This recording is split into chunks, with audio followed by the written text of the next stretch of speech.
tal como les va? Muy buenos días. Tal como fue anunciado por Mariela Martínez, recibimos al senador Jorge Saravia. ¿Cómo anda? Gracias. Buenos días, es un placer. Antes de la entrevista, lo conversábamos recién, antes de empezar. ¿Cómo está el senador José Carlos Cardoso? Usted está en la investigadora ANCAP por la situación desgraciada que le tocó atravesar al senador Cardoso y hay buenas noticias acerca de su evolución. Sí, yo creo que esta semana ha tenido una notable evolución, ¿no? La verdad que hace una semana atrás, lógicamente que venía evolucionando, pero ha pegado realmente un salto, estamos todos muy contentos. Claro, lógicamente va a tener un proceso de recuperación, pero bueno, fue un accidente muy complicado, muy grave.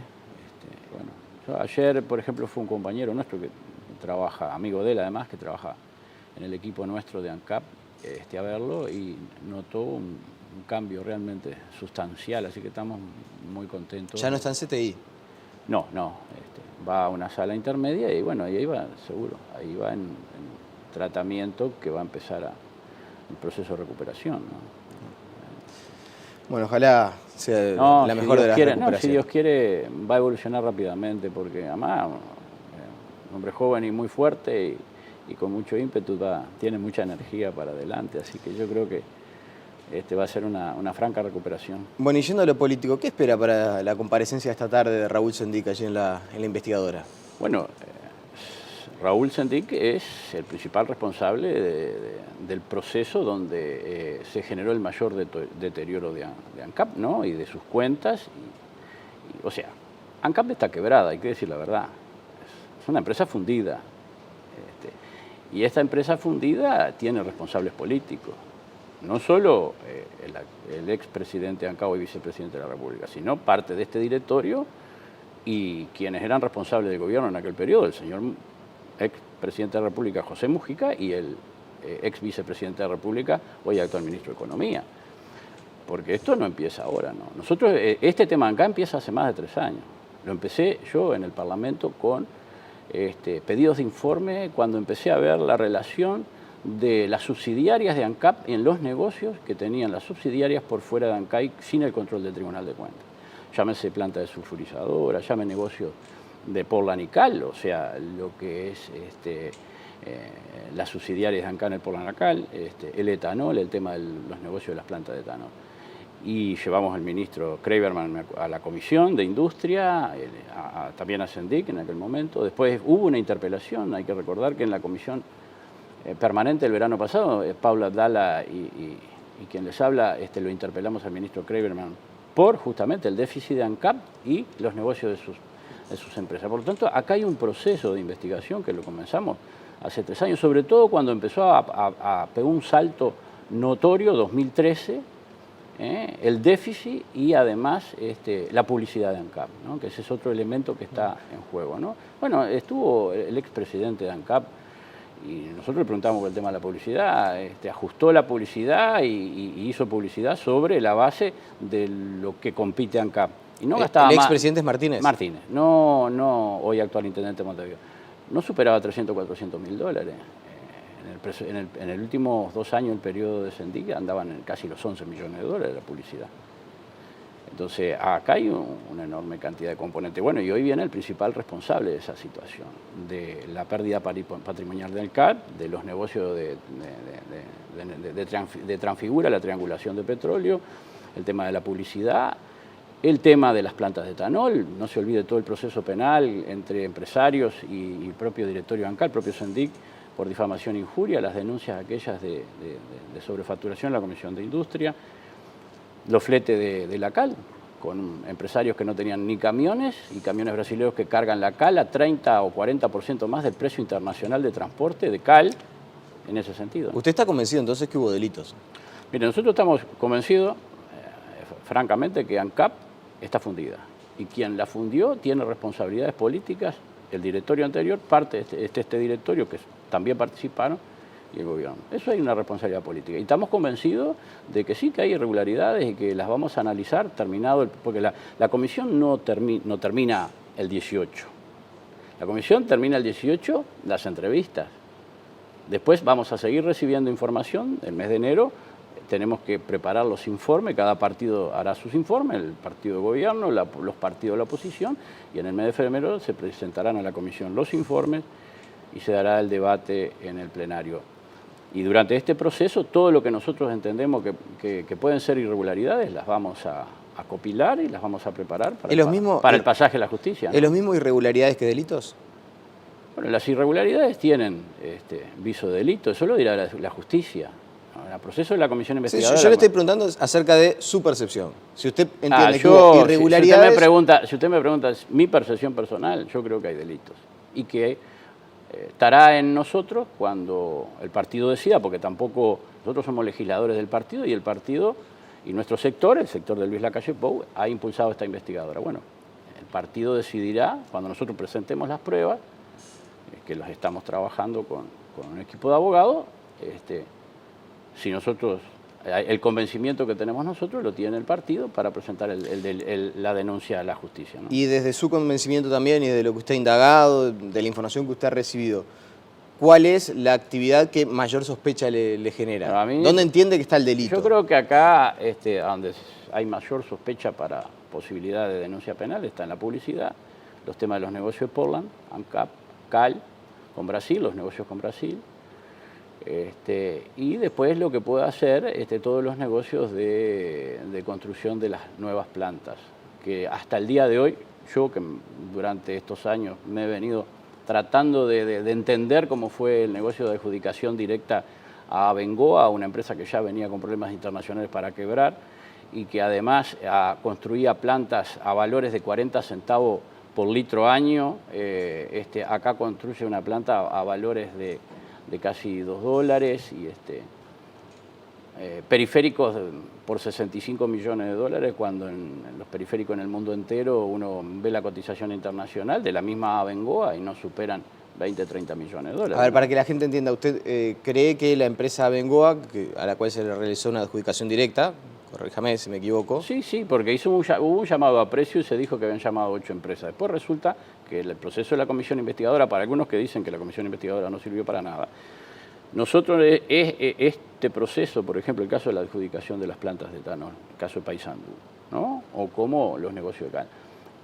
Si habrá servido, porque por ejemplo, yo que hace más de 2 años que ando atrás de entender el negocio de la adjudicación, se empieza a ver cosas cuando viene Teima y dice una cosa, cuando viene el ENNOR, que fue la segunda adjudicataria y nunca en la vida había construido una planta, lo reconoce ahí, cotiza por debajo y queda fuera, con una nota que se le envía, ahí empieza a aparecer documentación privada. Entonces uno ahí empieza a hacerse una idea de decir, bueno, ¿por qué una planta de etanol que la misma empresa en el mundo entero las instala a $1 por año litro, acá se instala a $2?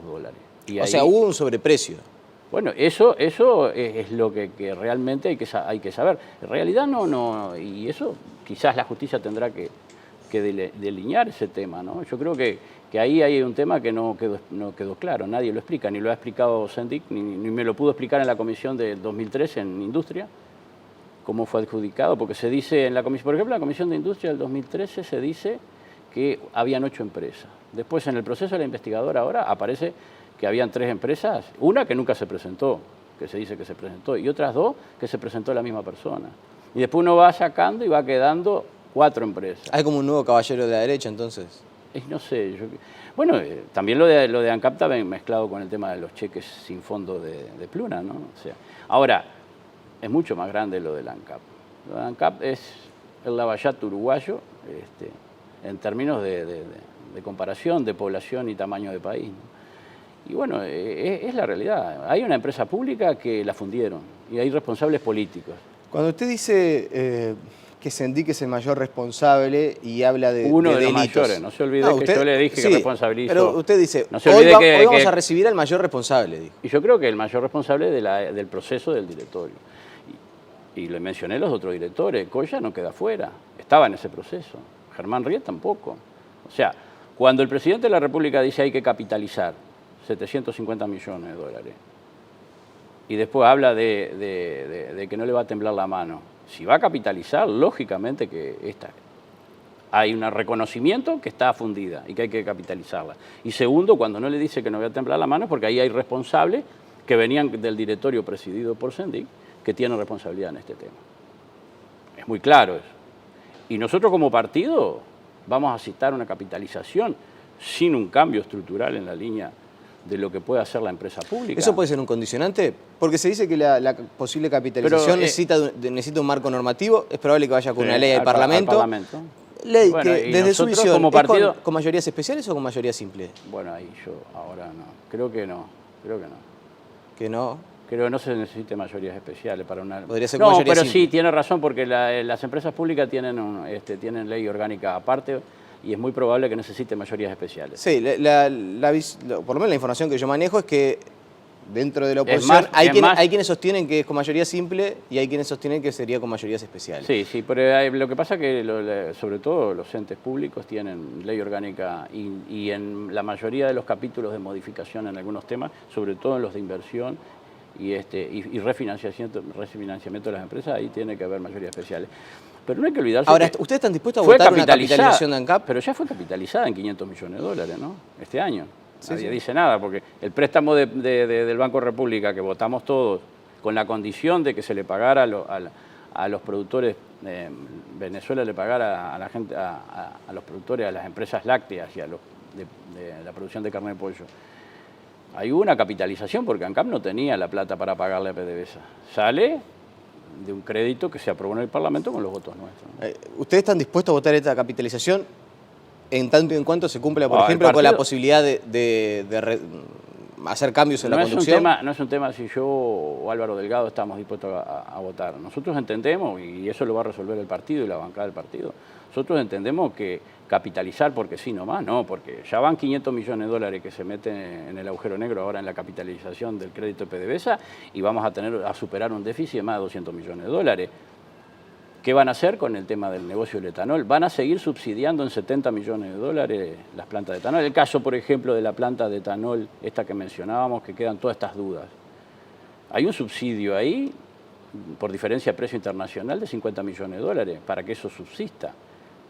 Astori en la comisión dijo que era mucho más negocio cerrar la planta de Paysandú, que costó 150 millones de dólares, por el déficit de 50 millones de dólares al año, que mantenerla en marcha. Lo mismo pasa con el Portland. Se hizo una inversión va a terminar la inversión en 500 millones de dólares, incluido el negocio de la cal, y está dando pérdidas permanentes. Y se hizo una inversión para producir determinado tonelaje que en el mercado interno no existe y no hay negocios en la región. Pensando en lo que podía hacer el negocio con Loma Negra, lo que es después Camargo Correa. Entonces, esas cosas hay una responsabilidad política, más allá de lo que pueda hacer el tema justicia. Yo estoy hablando de la administración de la empresa. Estrictamente que haya delito con la responsabilidad política. No, yo digo acá, hay una responsabilidad política. Le quiero preguntar así, directamente, Sendik, ¿tiene algo que ver con los delitos o no? Desde su visión, obviamente, todavía no. No, yo no puedo acusar a nadie. Eso es un tema que la justicia, nosotros entendemos que hay delito en algunos temas y lo vamos a estudiar y el partido decidirá si pasa a la justicia. Después la justicia dirá, como pasó con Pluna, ¿qué hicimos los senadores del Partido Nacional con Pluna? Y investigamos y llegó un punto que no se quería dar una comisión investigadora, bueno, pero nosotros teníamos los elementos y los entregamos a la justicia. Entregamos a la justicia, la justicia es un poder independiente, dirá sí o no. Nosotros no somos la comisión investigadora ni los legisladores, cumplimos nuestra función parlamentaria. Si entendemos que puede haber delito, nuestra responsabilidad como funcionario público es pasarlo a la justicia. Claro. ¿Y le cree a Mujica Astori cuando intercambian cartas y se muestran? Es como el juego de la patata caliente en España, ¿no? La culpa es tuya, la culpa es tuya, la culpa es tuya. Bueno, yo creo que la estrategia, la estrategia del frente de gobierno y oposición durante estos años le ha dado buenos resultados. Ah, está en ese marco. No, yo creo que acá hay un escenario distinto. Yo creo que aquí hay un escenario de tratar de sacarse el lazo o sacarle el cuerpo a la jeringa, por no decir otra cosa, ¿no? Porque los dos principales del periodo donde se genera son responsables políticos. Mujica, sin lugar a duda, por ser presidente de la República, y Astori, que lo dijo en el Consejo de Ministros, advirtió sobre las pérdidas y los negocios mal hechos de ANCAP, todo el famoso plan estratégico, y no siguió insistiendo, siendo vicepresidente de la República y jefe del equipo económico. Y en la comisión él reconoce, como reconoce Lorenzo, reconoce Vergara, la situación de ANCAP. Quiere decir que el equipo económico lo tenía presente y sin embargo no existió. ¿Por qué? Porque estaban en campaña electoral y no quiso hacer un escándalo que le podía costar las elecciones. Y bueno, ahí hay una falta a la ética, a la responsabilidad política, muy clara. Sobre el final, no quiero dejar de preguntarle por otros asuntos, tenía pensado quizás incluso insistir más, pero políticamente, ¿cómo ve el Partido Nacional? Usted ha sido siempre alguien que se ha plantado desde aquel lugar de decir, nos tenemos que acercar a la, yo no sé si llamarlo a la izquierda, pero sí a las raíces del Partido Nacional, hacer un partido más popular, estar más cerca de los pequeños productores, dar una especie de giro en ese sentido. Ser blanco no es de derecha ni de izquierda, ser blanco es blanco. Bueno, pero entiende a lo que hago referencia. Como era Wilson, decir, bueno, yo soy blanco, decía Wilson, bueno, yo he planteado siempre volver al partido blanco, a ese partido popular, ¿y en ese camino se está volviendo, de pensamiento no? revolucionario? Yo creo que sí, que el partido se estaba abanicando de una manera que hacía tiempo no se hacía, ¿no? La posibilidad de que la construcción que se logró en todos era muy difícil, impensable, cuando nosotros tuvimos las diferencias que tuvimos dentro del partido y fuimos al acuerdo con el Frente Amplio después del balotaje del 99. Es muy claro que el partido ha cambiado. Ustedes, si ve el sector de todos, y después el sector de Larrañaga abre. ¿Y esto de que Larrañaga se reúna con la oposición? ¿Eh? ¿Le parece una buena iniciativa que se reúna con el resto de la oposición? Yo creo que el Uruguay tiene una gran ventaja política sobre muchos países de América Latina y del mundo. Tenemos un nivel de diálogo político entre los que participamos en la política muy importante, más allá de las diferencias. Y yo creo que hay que reunirse con la oposición, pero también hay que reunirse, si es necesario, con la gente del gobierno para marcar los temas que uno entiende que van mal, porque en definitiva nosotros queremos ganar la próxima elección, pero no con el país destruido. Porque ¿qué sentido tiene agarrar un país destrozado para salir del pozo? No. Nosotros queremos que a Vázquez le vaya bien para nosotros que nos vaya mejor. ¿Le tiene un poco de miedo a eso? ¿A ganar en las próximas elecciones y que el país esté destruido? Seguro, yo le tengo miedo a eso. Por eso hemos intentado desde la oposición, en nuestro rol que nos dio la ciudadanía, nos votó para ser oposición, no para ser gobierno. Tenemos vocación de ser gobierno, pero bueno, la gente dijo tal cosa. El gobierno es Frente Amplio y es Vázquez. Bueno, nosotros de la oposición hemos marcado. Esto de la Comisión Investigadora es parte de marcar lo que nosotros pensamos en las empresas públicas. Por ejemplo, la capitalización de las empresas públicas. ¿Qué va a hacer el gobierno con sus subsidiarias? Yo no digo de estatizarlas o nacionales. No. Digo, va a haber que hacer una ley de control sobre la ALUR, por ejemplo, que es el gran agujero negro que lo dice Astori, no solo lo digo yo, sobre el tema de los biocombustibles y el subsidio a los combustibles. Todo lo que pasa en ese mundo, donde el 90 y pico % de las acciones es propiedad de ANCAP y no tiene control del Tribunal de Cuentas ni la auditoría interna. Vamos a capitalizar 750 millones sin decir, ¿no? Y yo creo que eso es un aporte al gobierno de Vázquez, porque ahí está frenando un drenaje, una sangría que se está dando todos los días. Lo mismo pasa con los negocios de Pola, lo mismo pasa con el negocio de Cal. Bien. Senador Jorge Saravia, le agradecemos su presencia esta mañana aquí en Telebuen Día. Es un placer. La pausa y seguimos con muchas más noticias.